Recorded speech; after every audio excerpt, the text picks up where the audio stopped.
बिस्मिल्लाहिर्रहमानिर्रहीम। अस्सलामु अलैकुम। मैं हूं मोहम्मद उस्मान और आज की वीडियो में व्यूअर्स हमने बात करनी है चैप्टर का जो कि नॉर्मल डिस्ट्रीब्यूशन का है। इसकी कंप्लीट थ्योरी आज इसे एक सिंगल वीडियो में हमने डिस्कस करनी है। ये सिर्फ़ और सिर्फ ICS पार्ट 2 के स्टूडेंट्स के हवाले से ही नहीं बल्कि मास्टर्स लेवल पे भी और BS के जो प्रोग्राम्स हैं, BBA है, BScs है, BSIT है, इन प्रोग्राम्स की कोर्स आउटलाइंस में भी बहुत सारी यूनिवर्सिटीज़ ने नॉर्मल डिस्ट्रीब्यूशन का टॉपिक जो है ये शामिल किया होता है और रियल लाइफ में भी इसकी बहुत ज़्यादा अहमियत है, बहुत ज़्यादा इसकी एप्लीकेशन हैं। तो लिहाजा आज की वीडियो में हमने नॉर्मल डिस्ट्रीब्यूशन को समझना है कि नॉर्मल डिस्ट्रीब्यूशन है क्या, इसके पैरामीटर्स क्या हैं, इसके पैरामीटर्स का इफ़ेक्ट जो है नॉर्मल डिस्ट्रीब्यूशन की कर्व की शेप पे क्या होता है। इसके अलावा नॉर्मल डिस्ट्रीब्यूशन की हम प्रॉपर्टीज़ को ही बात करेंगे और प्रॉपर्टीज़ जो कि इंतहाई अहम टॉपिक है इस नॉर्मल डिस्ट्रीब्यूशन में। सिर्फ एक सिंगल शार्ट क्वेश्चन ही नहीं बल्कि एक से ज़्यादा शार्ट क्वेश्चन इसमें से पूछे जाते हैं। उसके अलावा हम बात करेंगे स्टैंडर्ड नॉर्मल वेरिएबल किसे कहते हैं और क्यूमुलेटिव नॉर्मल डिस्ट्रीब्यूशन क्या है या क्यूमुलेटिव नॉर्मल डिस्ट्रीब्यूशन फंक्शन किसे कहते हैं, इसका हम जिक्र करेंगे और इसको समझने की कोशिश करेंगे। तो लिहाजा आइए देखते हैं जी, सबसे पहले नॉर्मल वेरिएबल किसे कहते हैं। पेपर पॉइंट ऑफ व्यू से अगर शार्ट क्वेश्चन पूछा जाए define normal random variable, define normal probability density function या फिर डिफाइन नॉर्मल डिस्ट्रीब्यूशन, तो इन तीनों को डिफ़ाइन करने का अंदाज सेम रहेगा। क्या है, किस तरह से डिफ़ाइन करते हैं जी, इसको अब समझते हैं।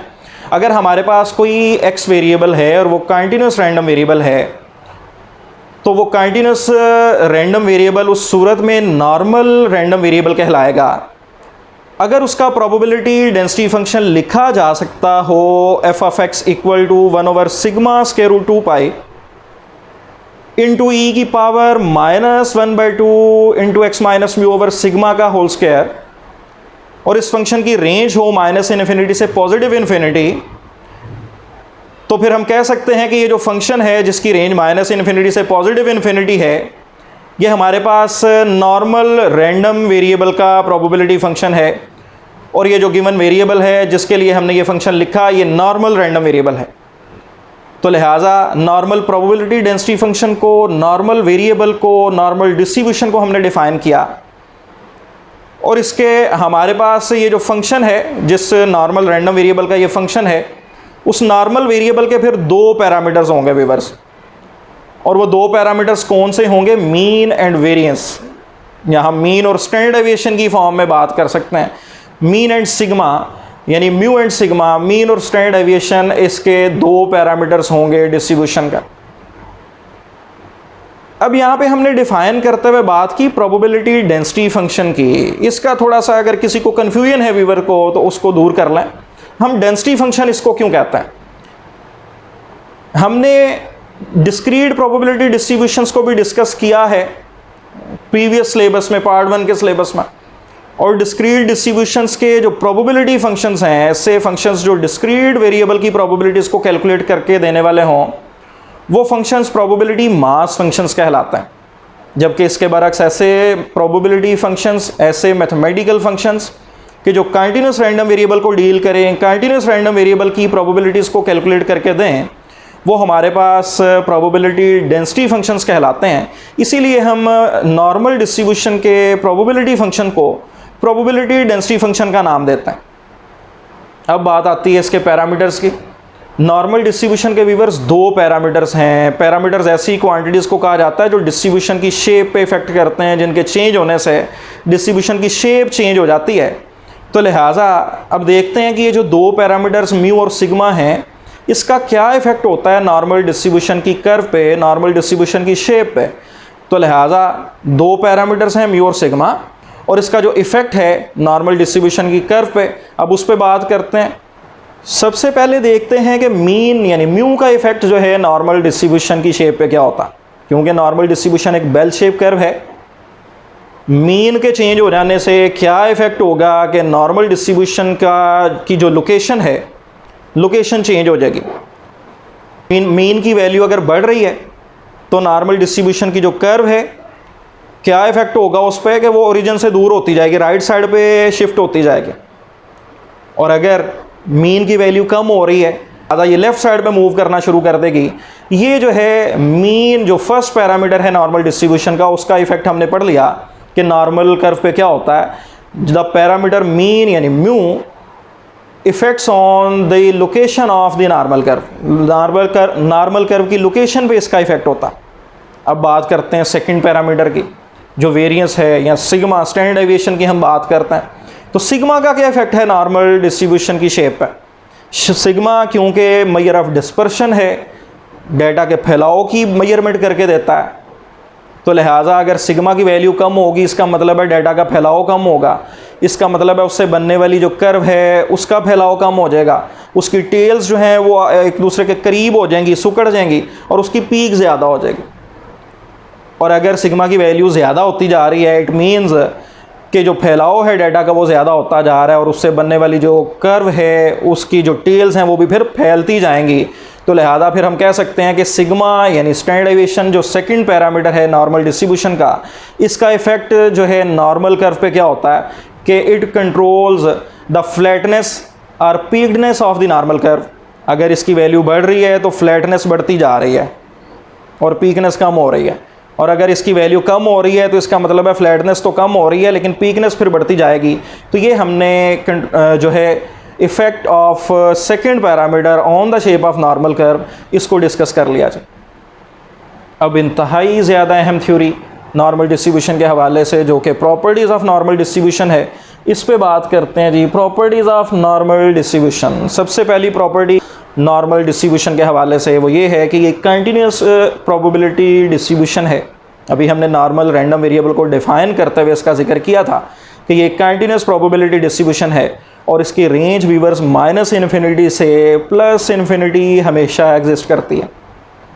उसके बाद अगर हम इसकी नेक्स्ट प्रॉपर्टी की बात करें, एरिया क्या है इसका, क्योंकि ये एक प्रोबेबिलिटी डिस्ट्रीब्यूशन है और प्रोबेबिलिटी के बारे में हम बात करते हैं कि किसी भी रैंडम एक्सपेरिमेंट से रेलेवेंट जितनी भी पॉसिबल वैल्यूज़ होंगी उससे बनने वाले रैंडम वेरिएबल की, उन तमाम वैल्यूज़ की प्रोबेबिलिटीज़ का सम हमेशा 1 हुआ करता है। तो लिहाजा क्योंकि ये भी एक प्रोबेबिलिटी डिस्ट्रीब्यूशन है, इसकी जो कर्व बनेगी उसके अंडर जो एरिया होगा वो भी प्रोबेबिलिटीज़ को ज़ाहिर कर रहा है। तो लिहाजा टोटल प्रोबेबिलिटीज़ का सम क्योंकि हमेशा 1 होता है, इसलिए इस नॉर्मल प्रोबेबिलिटी कर्व का, इससे बनने वाली कर्व का जो अंडर एरिया है वो भी हमेशा किसके बराबर होगा, यूनिटी के, क्योंकि ये एरिया प्रोबेबिलिटीज़ को ही रिप्रेजेंट कर रहा होता है कंटीन्यूअस फॉर्म में। तो लिहाजा total area under the normal curve is always unity. Next property क्या है कि इसका मैक्सिमम ऑर्डिनेट क्या होता है जी। हमेशा नॉर्मल कर्व का जो मैक्सिमम ऑर्डिनेट है, ऑर्डिनेट कहते हैं कर्व की बुलंदी को, तो कर्व की बुलंदी सबसे ज़्यादा कहाँ पे होगी, जहाँ पे पीकनेस सबसे ज़्यादा होगी और वहाँ पे ही हमेशा मीन मीडियन मॉड एग्जिस्ट करते हैं। तो लिहाजा हम कह सकते हैं कि the maximum ordinate of normal curve is always at x equal to mu. जहाँ पे वेरिएबल की वैल्यू म्यू के बराबर है उस वैल्यू पे म्यू पे सबसे ज़्यादा ऑर्डिनेट होगा नॉर्मल कर्व का। ये हमने थर्ड प्रॉपर्टी पढ़ ली। उसके बाद फिर हम बात करते हैं कि एक सिमेट्रिकल डिस्ट्रीब्यूशन है। Normal distribution is a symmetrical distribution. अभी तक जो हमने बातें की उसको रिवाइज कर लें कि normal distribution is a continuous distribution and its ranges from -minus infinity to +plus infinity. The total area under the normal curve is always unity.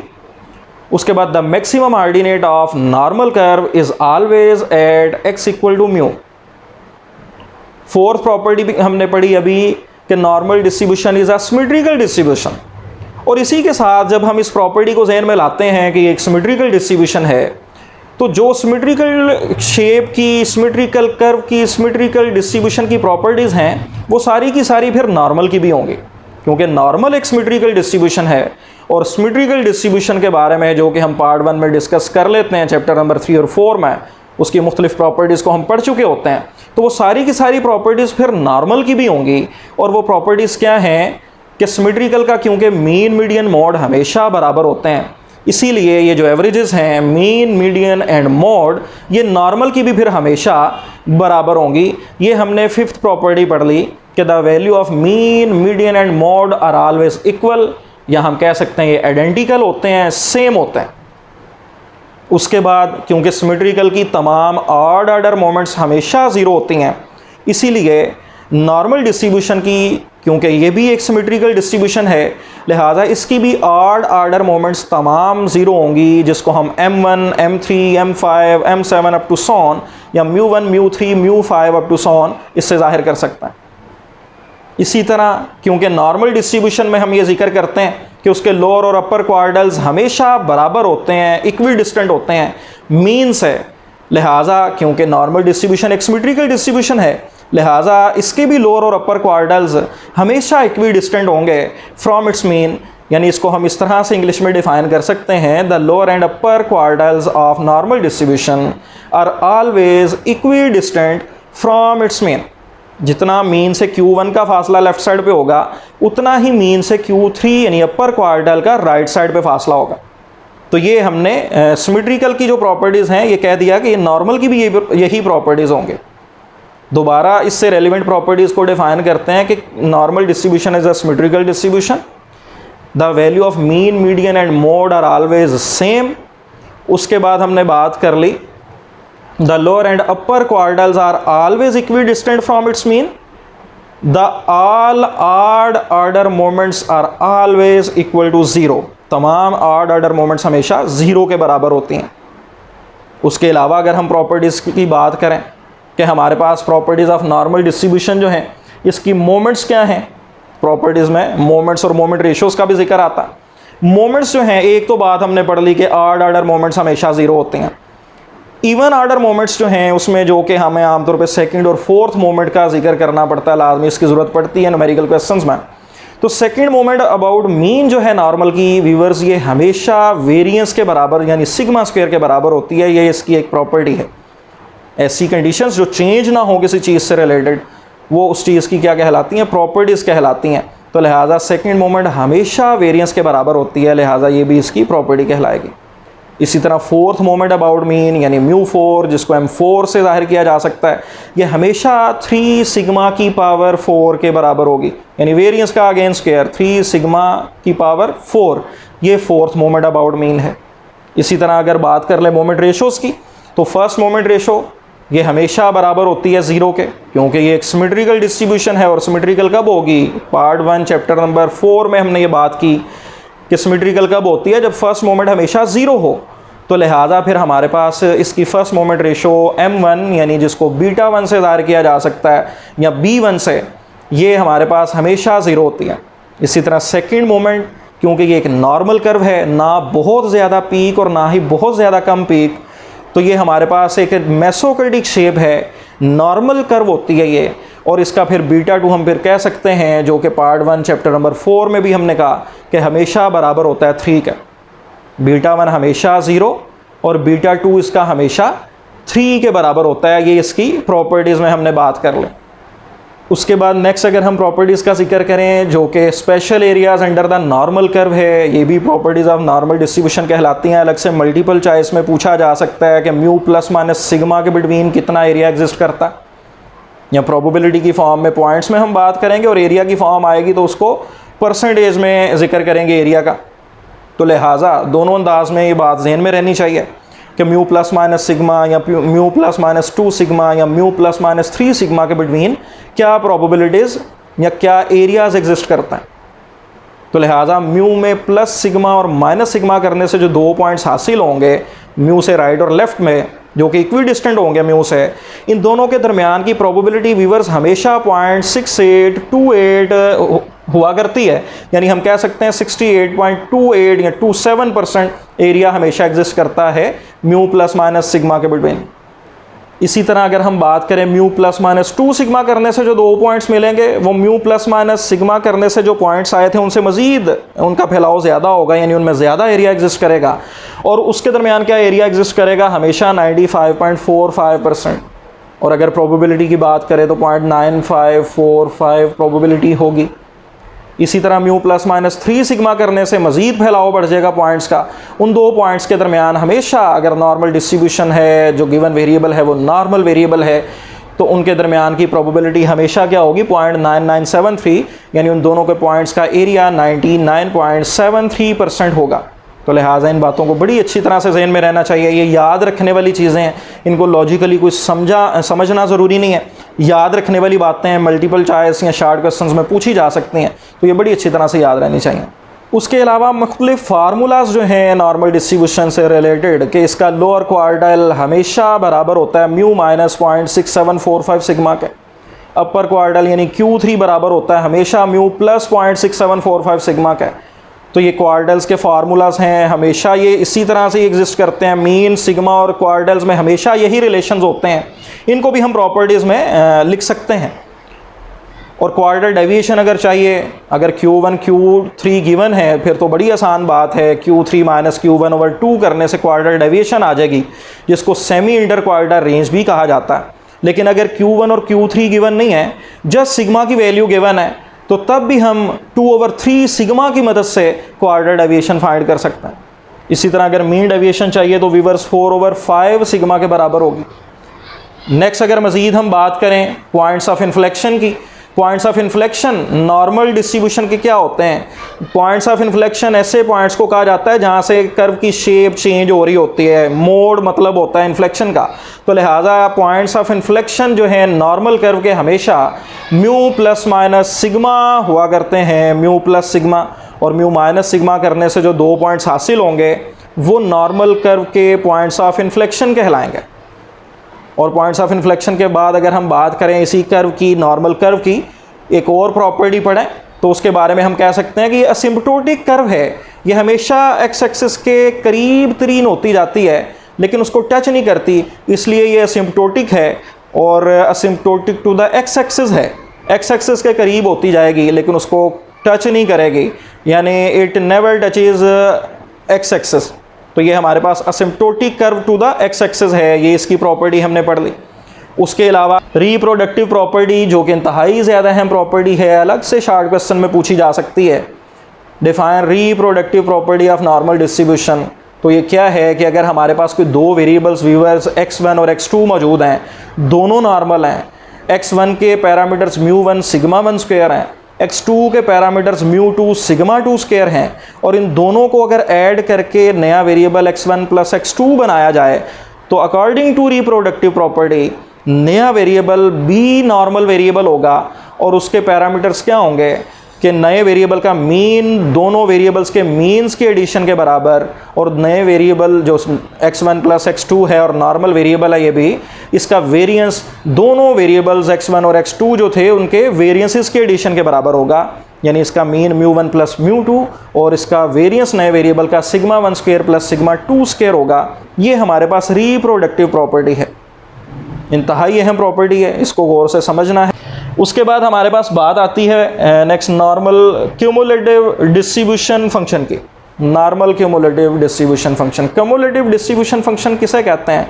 किसी भी प्रोबेबिलिटी फंक्शन को अगर हम ऐसी सिचुएशन में लिख लें कि वो वेरिएबल की किसी भी गिवन वैल्यू से लेके जितनी भी उसकी मिनिमम रेंज है उस तमाम रेंज की प्रोबेबिलिटी फाइंड कर दे, तो हमारे पास किसी भी स्पेसिफिक वैल्यू से प्रीवियस जितनी भी वैल्यूज़ हैं, उस स्पेसिफिक वैल्यूज से लेके प्रीवियस जितनी भी उसकी वैल्यूज़ हैं तमाम की टोटल प्रोबेबिलिटी कैलकुलेट कर देने वाला फंक्शन ये डिस्ट्रीब्यूशन फंक्शन या क्यूमुलेटिव डिस्ट्रीब्यूशन फंक्शन कहलाता है। तो लिहाजा नॉर्मल क्यूमुलेटिव डिस्ट्रीब्यूशन फंक्शन फिर क्या हुआ कि ऐसा फंक्शन, ऐसा probability density function normal variable का कि जिसको हम इस फॉर्म में लिख लें कि उस फॉर्म की मदद से हमें नॉर्मल वेरिएबल की किसी भी स्पेसिफिक वैल्यू से प्रीवियस -∞ तक जितनी भी उसकी रेंज है उस तमाम की प्रोबेबिलिटी कैलकुलेट हो जाए, तो ऐसा फंक्शन हमारे पास क्या कहलाएगा? क्यूमुलेटिव डिस्ट्रीब्यूशन फंक्शन कहलाएगा नॉर्मल डिस्ट्रीब्यूशन का।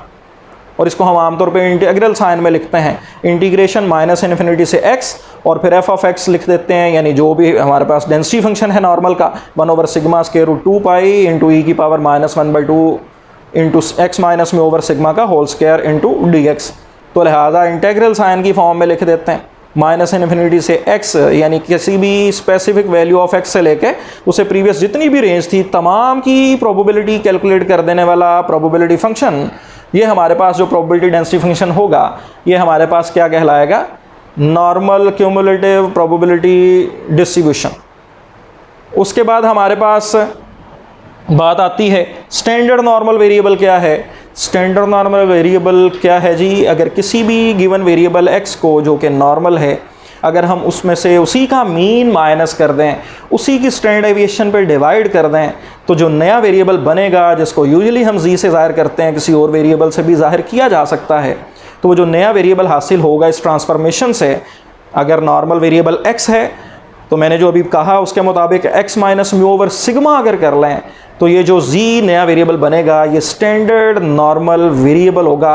और स्टैंडर्ड नॉर्मल वेरिएबल की एक एडिशनल प्रॉपर्टी हमारे पास आ जाती है, वैसे तो ये भी नॉर्मल शेप है, इसकी तमाम नॉर्मल डिस्ट्रीब्यूशन की जो प्रॉपर्टीज़ हैं वो इसके लिए भी एग्जिस्ट करेंगी। ये भी सिमेट्रिकल शेप का है, इसका भी मीन मीडियन मोड बराबर होगा, इसके भी हमारे पास क्वाड्रल्स इक्विडिस्टेंट होंगे और फर्दर तमाम प्रॉपर्टीज़ इसके लिए एग्जिस्ट करेंगी।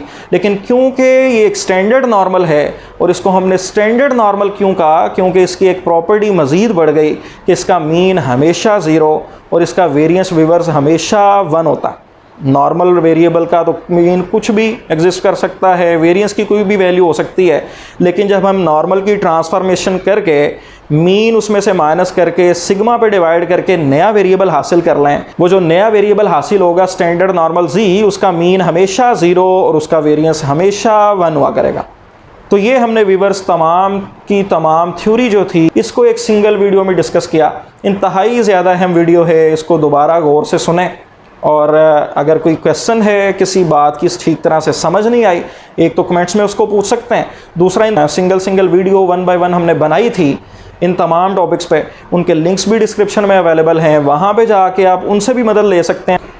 और इस थ्योरी को समझ लेने के बाद ही आप फिर फर्दर न्यूमेरिकल क्वेश्चंस को सॉल्व करना सीख सकते हैं और इंटरेस्ट पैदा कर सकते हैं अपने में कि नॉर्मल डिस्ट्रीब्यूशन है क्या। इंतहाई ज़्यादा इंटरेस्टिंग टॉपिक है, बाज़ लेवल्स पे इसको ज़रा मुश्किल टॉपिक समझ के छुड़वा दिया जाता है, चॉइस में रखवा दिया जाता है कि इस चैप्टर को ना करें, कोई इशू नहीं है, लेकिन इंतहाई ज़्यादा अहम टॉपिक है। रियल लाइफ में इसकी बहुत ज़्यादा एप्लीकेशंस हैं।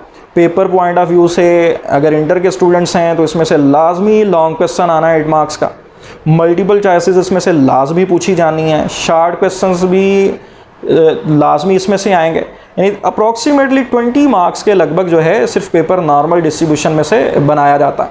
तो इंतहाई अहम टॉपिक है, इसको गौर से समझिए, अगर कोई इशू है तो उस पर बात करें, क्वेश्चन पूछें, उसका आंसर किया जाएगा।